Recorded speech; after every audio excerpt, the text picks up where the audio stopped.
Baik, kawan-kawan dari mass media, selamat malam. Kami yang diundang pada pertemuan dengan Bapak Presiden pada sore hari ini, mulai jam 3 dan kurang lebih pertemuan selama 3 jam. Kami mendapat banyak informasi dan mengenai banyak hal yang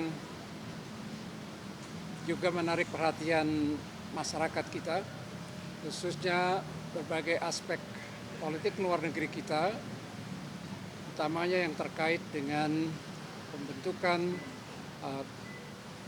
Board of Peace dalam kerangka menyelesaikan permasalahan Palestina di Gaza khususnya. Jadi dalam diplomasi memang sebagian besar kalau tidak dapat dikatakan banyak hal yang bersifat confidential, yang rahasia.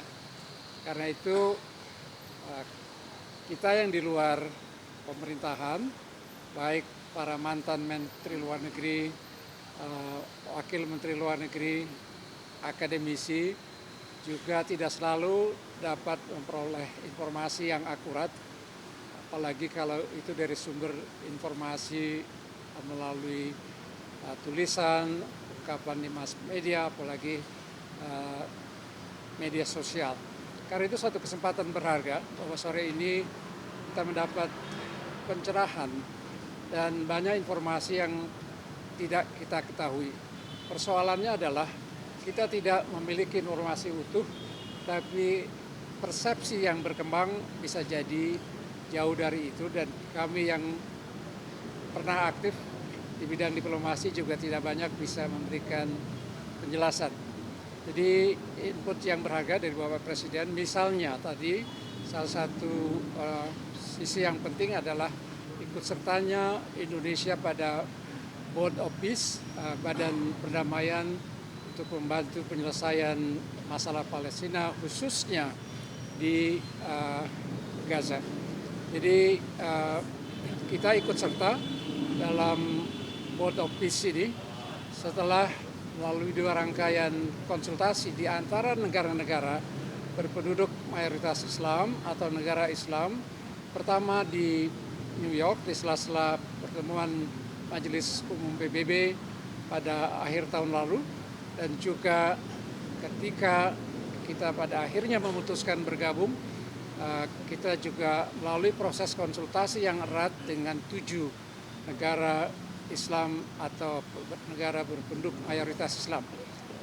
Mengapa ini dianggap penting, dan saya juga ikut menganggap penting, karena 8 negara ini dapat menjadi kekuatan penyeimbang di dalam Board of Peace, termasuk keputusan-keputusan yang akan diambil oleh badan ini. Memang ada kekhawatiran bahwa Trump akan memainkan peran luar biasa, tidak dapat dikontrol, tapi setidaknya 8 negara ini dengan bisa menyeimbangkan proses di dalam Board of Peace. Itu pertama.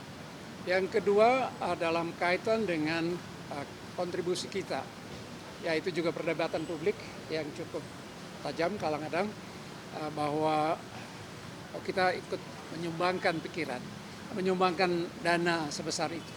Sebetulnya juga belum diputuskan kapan kita akan menyumbang. Tapi kalau saya tadi dalam kontribusi saya dalam diskusi adalah bahwa wujud sumbangan kita adalah nanti untuk bagaimana membantu rakyat Palestina di Gaza. Karena dengan sumbangan itu juga wujud nyata dari kepedulian kita terhadap penderitaan rakyat Palestina. Yang lain juga yang kontroversial di perdebatan publik adalah bahwa proses pembentukan maupun nanti operasionalisasi dari Badan Perdamaian ini tidak menyertakan PBB. Saya memberikan contoh bahwa dalam sejarah PBB sejak awalnya banyak upaya konflik resolusi yang dilakukan di luar kerangka PBB.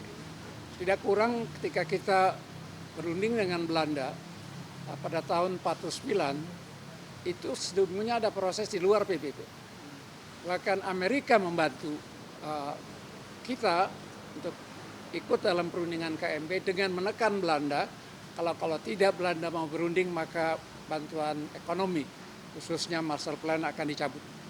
Juga kita mengalami pada masa kita berjuang untuk mengembalikan Irian Barat. Tidak kurang adalah Amerika yang waktu Presiden Kennedy yang memediasi dengan menunjuk seorang diplomat seniornya, Assault Bunker, berunding di Virginia, menyepakati perjanjian yang kemudian disebut dengan Perjanjian New York. PBB mungkin belakangan berperan dalam mengelola administrasinya. Tapi dengan kata lain, kita tidak perlu a priori bahwa ada proses di luar kerangka PBB dan itu tidak perlu ditafsirkan secara negatif sepanjang itu menghasilkan tentunya. Dan proses Board of Peace ini kan masih awal. Jadi juga kita mesti lebih terbuka untuk jangan tergesa-gesa menilai, apalagi kalau kita hanya mendasarkan pada informasi yang tidak cukup utuh. Nah, tadi ini pertemuan ini memberikan pada kita semua Presiden penjelasan yang lebih utuh tentang apa yang disebut dengan Board of Peace, apa kontribusi kita, dan juga dijelaskan bahwa sesungguhnya sebagai anggota Board of Peace, kalau kita jadi menyumbang nanti, maka kita juga leluasa untuk ikut dalam program apa, tapi buat kita program yang akan dikembangkan harus demi kepentingan rakyat Palestina di Gaza. Yang lainnya adalah bahwa kita juga punya kedaulatan untuk memutuskan apakah kita akan terus lanjut atau tidak, tergantung pada bagaimana proses ini nanti dalam perjalanannya sesuai dengan niatan kita yang sesungguhnya yaitu membantu rakyat Palestina. Tapi sebelum itu juga kita patut terbuka untuk menghargai bahwa dengan inisiatif yang menuju pada Board of Peace ini, maka perang yang lebih 2 tahun berkecamuk di Gaza mengakibatkan korban 71.000 orang meninggal dunia, masih ada lagi. Itu sementara ini bisa dihentikan sehingga bantuan kemanusiaan sudah mulai mengalir. Pos di Rafah, perbatasan antara Mesir dan Gaza sudah dibuka, dan sedikitnya itu membantu mengurangi penderitaan rakyat Palestina di Gaza.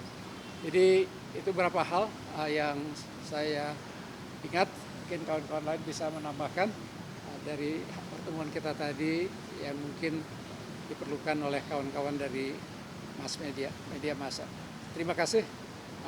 Mungkin kalau ada pertanyaan juga silakan. Mungkin Pak Halim menambahkan. Sedikit aja. Jadi pertemuan tadi ini membuka cakrawala kita sebenarnya, dan banyak pertanyaan-pertanyaan yang selama ini kita ingin ketahui tadi oleh Bapak Presiden dijelaskan sejelas-jelasnya. Dan yang paling penting dalam hal penjelasan beliau itu bahwa Indonesia tidak pernah meninggalkan komitmen terhadap perjuangan Palestina dan tetap menginginkan adanya two-state solution.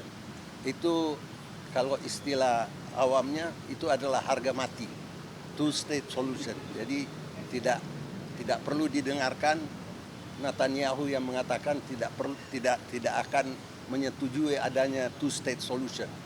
Oleh Bapak Presiden tadi dikatakan kalau Board of Peace ini kelihatan tidak sejalan dengan cita-cita bangsa Indonesia, maka dengan mudah kita bisa keluar.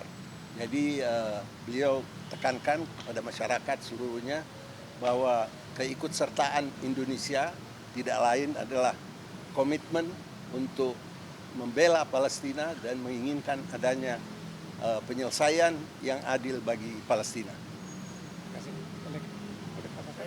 Silakan. Satu aja saya mau tekankan adalah Ini Pak. satu aja saya mau tekankan bahwa kami mendapat suatu pencerahan saat ini yang betul-betul mendalam. saya tidak sebetulnya mempersiapkan untuk ini. Saya kira saya mau tanya-tanya yang aneh-aneh. Ternyata dia sudah jelaskan semua, apa lagi. Jadi saya tadi hanya memuji bahwa usaha ini penting supaya rakyat kita pun mengerti apa yang diambil putusan-putusan oleh pemerintah. Sebab hal ini masalahnya pelik. Jadi tidak bisa sembarangan diceritakan di mana saja. Jadi ini adalah kesempatan saya kira yang dibuka oleh Pak Presiden yang harus kita hargai dan harus dapat kita pergunakan bersama. Terima kasih.